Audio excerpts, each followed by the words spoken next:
Asitti wanni an amma asitti godhuudhaa deemu arcii baxabbaxadhe sanitti shunkurtii, kaarotii, qaariyaa haala kanaan waliin ga'utti jira jechuudha. Daqiiqaa 15 takkaaf dura baxabbaxee lafa kaa'ee ture. Dhumni isaa maashaallah tabaarakallaa haala kanaan qursiif ta'uu danda'a yookaan immoo sa'aatii booda sa'aatii asrii sanitti ijoolleedhaafis ofii keenyaafis fayyadamuu dandeenya. Haaluma salphaa ta'een kan dalagameedha. Yoo barbaadan dammaan akkanatti fayyadamuu dandeettanii irratti hidhattanii yoo barbaadan akkasumatti barbaadan aanan hojiin jechuudha. Baay'ee mi'aaya. Hundumaaf gaduma viidiyoo kanaatti na waliin turuudhaan akkamitti akka dalageessanitti kan agarsiisu ta'u hordoftoota kiyya laayikii gochuun akka hin dagatamne waaw maashaallah tabaarakallaa jedha. Yaada keessan bakka saanduqa koomentiitti barreessaa siinja kallattii mangara hojiitti seenna. Assalaamu alaykum warahmatullahi wabarakatuh. Akkam nagaa jirtanii obboleeyyan kee jaalatamuuf kabajamoo akkam jirtan fayyaa keessanii. Alaamaan isaa namni keessan dalagaa fi maal fakkaatu siinja na bira bareeda alhamdulillah kunoo akkuma argaa jirtan kana diqqoota akka biijii ture. Yoani viidiyoo eegaluu bilbilin irratti bilbilamaa yeroo hedduun rakkisa viidiyoo gizee waraabu hundumaafuu hedduu dadhabeen ture. Ammaan tana meeqoo ijoolleedha dhugaa dubbachuuf ijoolleen tiyya osoo bira jiru hedduu na yaaddi hedduu na waliin haasa'uu barbaaddi na waliin taphachuu barbaaddi. Maaliif akka ta'e beektu sa'aatii isaaniif hin kennu baay'inaan maaliif isaan illee biizii anillee biizii isaan barnootaan biiziidhaami anillee mana taa'u jechuudha. Gizee mana taa'e san yookaan viidiyoo waraabaa jira fakkeenya viidiyoo kan waraabaa jira jennuti ofirraa isaan narraa cadhisaa jedhee guritti bakka isaanii kennaa miti yoo waraabee geessellee editii godha waan ta'eef sagaleen keessa gala cadhisaa jedhaan jechuudha. Innaa sa'aatii isaan wajjin akkasitti taa'ee haasa'ee taphadhu san wallaahi hin jiru sa'aatiin akkasii sun hin jiru. Guyyaa isaan mana olan sanbataa fi qidaamee muutu uffata miiccuu ta'uu danda'a ani hojiidhaan biiziidha jechuudha. Isitti hordoftoota kiyya bakka kanatti killeen birrii meeqa akka gala beektu killeen takka duraan killeen takka birrii 10 yoo galtu 10 yoo galtu 15 yoo galtu guddiidha jedhaa turre 20 yoo galtu baay'ee guddiidha jedhaa turre amma 25 jechuudha. Hundumaafuu killee lamatti godhee jira sukkaara dikkishooti godhee asitti irshoo jira. Ashabootu jira cinaadhaan kun irshoodha. Adiin sun immoo ashaboodha. Kun immoo dimbilaala adiidha jechuudha. Yookaan absuuda adii absuuda adiidha. Saniin booda kan asirratti waliin dhoofna. Asitti yoo barbaachisaa ta'e aannan itti godhatuu dandeenya. Dirqamaa miti jechuudha. Bishaan itti godhan aannan ittiin goone ammaan tana.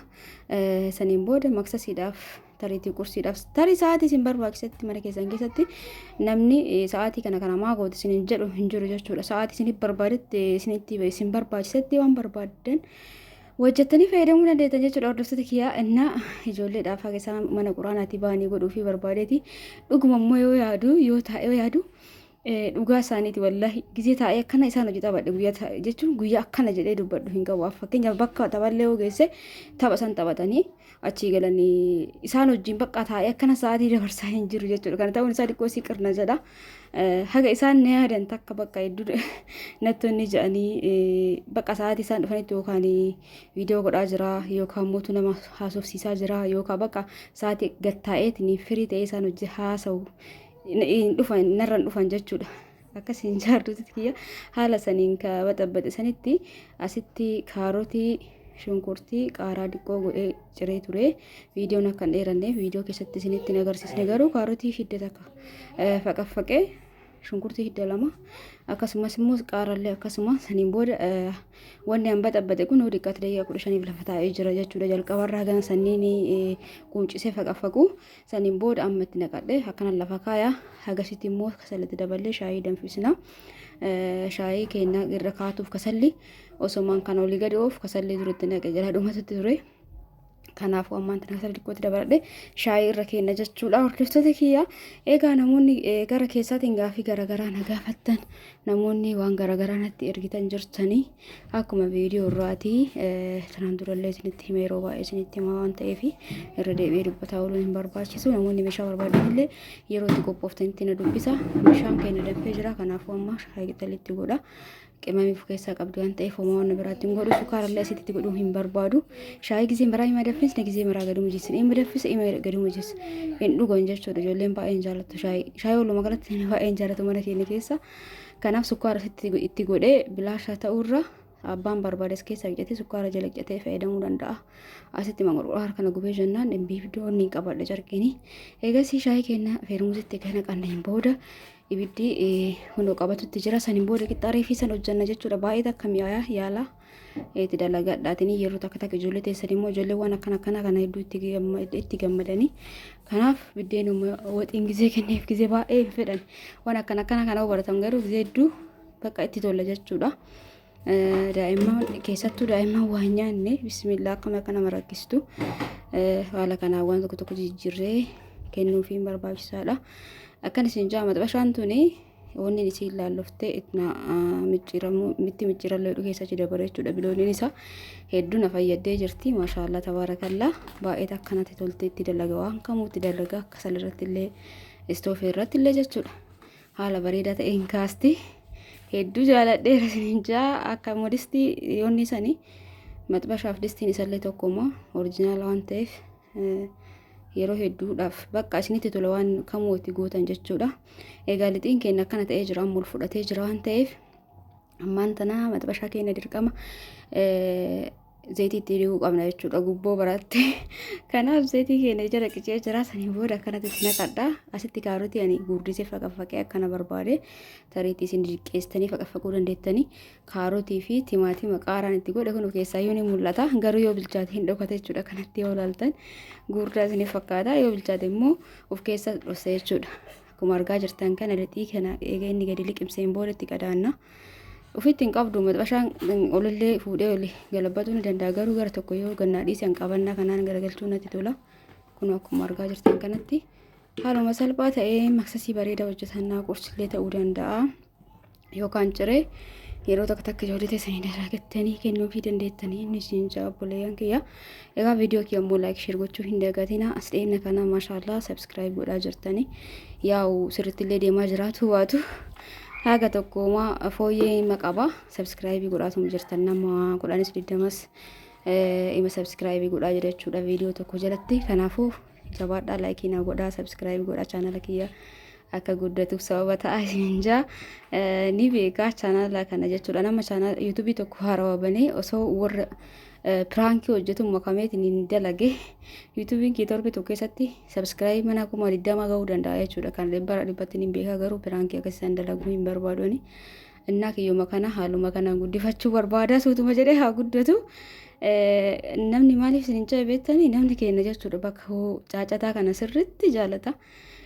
Waan prank jedhamu kana wanni ijoolleen akkanatti itti gadi baatee isuma qofa waanuma sobaa waanuma fakkaanne wanni isaan dalaganiif beektanii waan isin sallaaltaniif jechuudha. Waan hordoftoonni sallaalaniif akka namni waan san hordofu waan beekaniif guyyamarraa waan wayii uumanii hojjetan jechuudha. Waanuma fakkaanne waanuma sobaa wayii bakka namni jechuun dhugaa akka hin taane osuma beeku namni ni hordofa. Kanaaf ijoolleen wanti pirankii hin taane YouTube irratti walumaa galatti warri pirankii hojjetu kun waan hin fakkaanne ka hojjetuuf waan audiensiin isaanii yookaan warri YouTube isaanii ilaalu suni waan sirriitti ilaaluuf jechuudha. Waan akkasiisa waan sirriitti ilaaluuf kutaa tokko ammoo sirriitti ilaalaniif jechuun waan biraa uumanii hojjetan ammallee jechuudha. Maaliif ilaalcha ni qaba waan ta'eef wanti akkasiisu.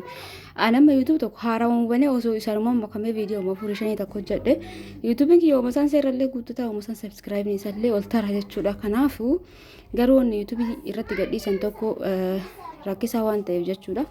Waan hin taane waan hin fakkaanne waan hin muutu hundi ijoolleen tiyaachira laaltee borumaa mammaaf akkan hojjette maaf akkas taateen akkan jettu hin barbaadu. Kanaafuu asumaan kanuma naa guddisaa isin jaana laayikii godha sheer godha yaada keessanillee barreessaa isin jaa hordoftoota kiyya. Namoonni meeshaalee mana keessaa barbaadan namoonni afata garagaraa na biraa qabdan obsaan eeggadhaa isinii ba'aa jira. Arafaaf maatii keessa sarpiraayizii gochuu dandeettanii akkasumas shiitii sammuu na gadhiisanillee namoonni barbaadan karaa keessaatiin na dubbisaatiin heloo jedhaa bitadhaa na jajjabeessaa isiniin jaa. Shiitiin addatti illee jira shaarbii wajjinillee akkuma tanaan dura isinii gadhiisan shiitii babbareedatu jira jechuudha. Shaaliin garagaraallee na biratti ni argama. Kanaaf namoonni barbaadan lakkoofsa kiyya as keessatti isinii maxxansa viidiyoo haga dhumaatti ilaalaatiin yoo barbaadan maatii keessan sarpiraayizii godhaa. Meeshaalee mana keessaa meeshaa bunaa firaashii garagaraa akkasumas walumaa galatti meeshaa farniicharaallee ta'uu danda'a. Namoonni meeshaa farniicharaallee na biraa qabdan obsaan eeggadhaan isiniin jaa hordoftoota kiyya suutaan akka isinii dalagamu wanni isin muddu hin jiru waan ta'eef suutaan tasgabbiidhaan gaafa isinii dalagamee viidiyoo isinii go'a jechuudha hordoftoota kiyya. Egaa haaluma kanaan qixxaa wanni goone kana hunda haaluma argaa jirtan kana maxbasha irratti suuta jedhaatiniin goonee raawwannaa jechuudha. Hordoftoota kiyya akkuma argaa jirtan kanatti itti garagalchaa hedduu namatti tolti. Maxbashaa ta'an namoonni barbaadan na biratti ni argattani jechuun distii seeraamikii san jechuun ni danda'ama. Qabannaa waan qabduuf malee waan barbaada yoo itti gootan bakka isin gammachiisti. Kanatti qixxa garagaras waan isin itti gootan hunda haala bareedaa ta'een goonni jirutti baasti jechuudha. Egaa kana fakkeenyaaf namoonni distii seeraamikii abbaa 5 san bitatan deebisanii maxbashaallee akkanatti 3 jettan jechuun maxbashaa kan amma tokko yoo qabaatan ka qadaada qabu kana gahaadha jechuudha. Tana bira ta qadaada hin qabne mootu ta diqqoo qaaqoo maam ka itti abbastan takka yoo qabaatan maxbashaan lama gahaadha. Tan immoo distii seeraamikii san abbaa 3 yoo bitatan gahaadha. Distii seeraamikii abbaa 5 san bitatanii maxbashaa kana 3 maal isin godha. Distii seeraamikii san biyya keenya keessatti istoofirra yoo ta'e malee ibiddarratti namatti hin tolu. Yoo qabaatuun dirqama isinirraa ta'e abbaa 3 san yoo qabaattan bareedaadha. Abbaa 5 gatima ol isinii ba'a malee 5 sanitti illee hojjetatan jechuudha. Hordoftoota kiyya hundumaafuu akka fedha keessaniiti. Ani akka yaada kiyyaatti isinin jaa. Egaa haala kanaan kunoo akkuma argaa jirtan kana kunoo haala kanaanitti isinitti mul'ata jedheeti yaada hundumaa haala bareedaa ta'een naa kaastee jirti naa bareechistee. Maxbashaa tana nama barbaachiste jechuudha. Distii seeraamikii osoo jiraatu waa ta'e maxbashaan qadaada qabdu orijinaaliin yoo takka jiraatte waxis ta'uu danda'a waan garagaraa irratti dalagachuu dandeettanii isin jaarrifti kiyya maashaallah tabaarakallaa qixxaa haala bareedaa ta'e tundiqqoonni hafti irratti deebiseetti qadaade.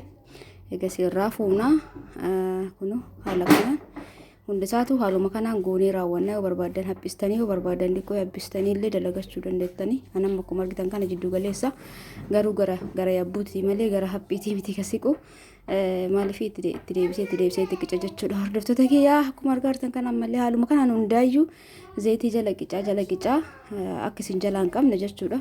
Saniin booda kunoo cilfaa lamatti godhama. Cilfaan kun guddaadha. Yoo haphii barbaadan tokkichuma itti gaqiccanii waliin ga'uu dandeettanii maxbashaa akka ol fufuudha jechuudha. Garuu diqqoo akka dhama qabu barbaade haala kanaan hunduma isaatu godhee waliin ga'ee sanii booda ijoollee yoo mana quraanatti baatu maksasii fayyadamuu danda'anii jechuudha. Suntaafte hundi gizee matakkatti godhataafte tana ni mi'aaya. Hundi keessanuu yeroo takka gootanii fayyadamuu dandeettanii maashaallah kunoo agartanii akka bareedu. Hedduu bareeda hedduullee mi'aaya jechuudha. Akkanumattuu gizee ilaala yoo tokko yoo gizee ilaalan bareede akkanumattuu nyaatuun namatti tola jechuudha. Akkuma argaa jirtan kan isa kanallee haaluma kanaan ol fuunillee akkana garagalchuu dandeenya. Garuu akkana qabannaa kanaan garagalchuutu naaf salphata. Akkanatti isumaan garagalcha isin jechaa. Egaa asumaan immoo warni isin yaadachiisu tokko namoonni meeshaa nuu bitii nuu kaayinaan jettan ani bakka kaawun qabu yeroo ammaa kana hedduu nama sodaachisaa haalli jiru wallahi laazim. Ani qaa namaa bitee haguma na geessu ni muddamamaa isin jedhe kaawuu dhiisaatiin meeshaa namaa bitee ambar kiraa illee kafa magaalatti kiraa isinii fuudhee isinii kaawuu danda'a ture walitti awwaaxatanii namni meeshaa kaa'atan. Garuu immoo nama yaaddessa hedduu nama yaaddessa. Meeshaan nama tokko amma birrii diqqoo miti. Qarshii 200 qarshii 100 gadi meeshaa namni namarraa bitatu akkasuma baay'ee miti. Yoo guddate 300 yoo xiqqaate 100. Meeshaa kana akkamitti irri nama qabaan meeshaa alatti kiraa manaa itti kafalee kaa'ee osoo inni tokko uumamee booda namni sunis anaafis gaarii miti jechuudha. Kanaafuu waan walumaa galatti yeroo akkana sodaachisaa ta'eetiin namni mana ofii keessa jiraatu ni sodaa ta'e kanatti meeshaa bitee mana isinii kaa'uu hin danda'u. Obboleeyyan tiyyanaa hubadhaa isin jaa jibbaa fookaa waan biraatiif osoo hin taane isinillee ni beektanii haalli biyya keessa jiru rakkisaadha. Akkanattuyyuu akkamitti akka binneetiin hin geessu numaaf rabbitu beeka jechuudha. Akkamitti akka nama rakkisan kararratti ta'ee bittee gizee gara manaa geessitu ta'ee inni amma fakkeenyaaf meeshaa ordarii goone fuunee gara manaa geessinee asirraa beessinee gizee gara maatii geessinu waa hedduu keessa dabarreeti. Kanaaf gabaabseetumaan warri meeshaa bitiin kaa'ina jettan kaa'uu hin danda'anii jechuudha. Warruma meeshaa biteetumaaf warra maatii gara maatii ergusanuu haga inni na biraa maatii bira ga'u wallaahi laazim bakka lubbuun tiituun ol na dhufte jechuudha. Harda namni itti dhufuun anna akkana isinii jaa akkasitti akka battan abdiin qaba. Isinii bitte taanaan gara maatii keessanii isinii erga malee kaa'uu hin danda'u. Egaa qixxaa keenya haala kanaan maashaallah dhiyeessee haga dhumaa isinitti agarsiisa gizee waan tokko hojjedhuun akkasirratti yoo dhiyeesse malee keessi kiyya ittiin gammadu. Kanaafuu akkanatti dhiyeessee isinitti agarsiisa kana fakkaata. Gizee tokko ijoollee teessanii dalagaa fi kennaa fi sinjaa ofii keessanii fayyadama. Asitti akkana goonee ammaan tana damma xiqqoosii yoo barbaachisaa ta'e damma nasaa yoo qabaattan dammi qulqulluun baay'ee argatu rakkisaadha yeroo ammaa kana. Egaa siidamaanis fayyadamuu dandeettanii yoo barbaaddanillee kun shaayiin akkanatti qophaa'ee jira. Shaayiidhaanis fayyadamuu dandeettanii aananiinis ta'uu danda'a. Akka isinitti toletti addallee fayyadamtan nama nyaachisa jechuudha. Hundumaafuu viidiyoon kiyya kaarraa kana fakkaata hordoftoota kiyya. Viidiyoo biraatiin inshaallah yoo rabbi jedhe walitti deebina. Hangasitti hundi keessanuu bakkuma jirtanitti fayyaa keessanaa tura isin jaalladha. Isin kabajaa kun akkuma argitan kana amma dambatti godhutti ture. Gasii damma kana kana itti gootanii kaaniin walitti garagarachitaniitiin fayyadamuu dandeettanii yaala yoo isinitti tole like share gochuu hin dagatina. Warra gammaa daawwatan hundi keessanuu galatooma ulfaadha isin jaalladha isin kabajaa qulqullina sagaleetiif dhiifama ijoolleen haasa'aa jirti amma sagalee irratti dhe. Egaa akkan isiniin ja'a galatooma ulfaadha like share gochuu hin dagatina akkasumas subscribe gochuu hin dagatina. Lakkoofsi kiyya duwwaa 9 duwwaa 1 21 duwwaa 6 73 karaa WhatsAppiitiin hello jedha namoonni meeshaa barbaadan. Uffata shiita garagaraa namoonni barbaadan lakkoofsa kanaan karaa WhatsAppiitiin na dubbisaa isin ja'a. Egaa halkan keerii keessa naa bula. Ammallee irra deebiidhaan warri subscribing godhi subscribe godha like goone viidiyoo kiyoo ilaaltan like godha ulfaadha galatooma horaa bula bye bye.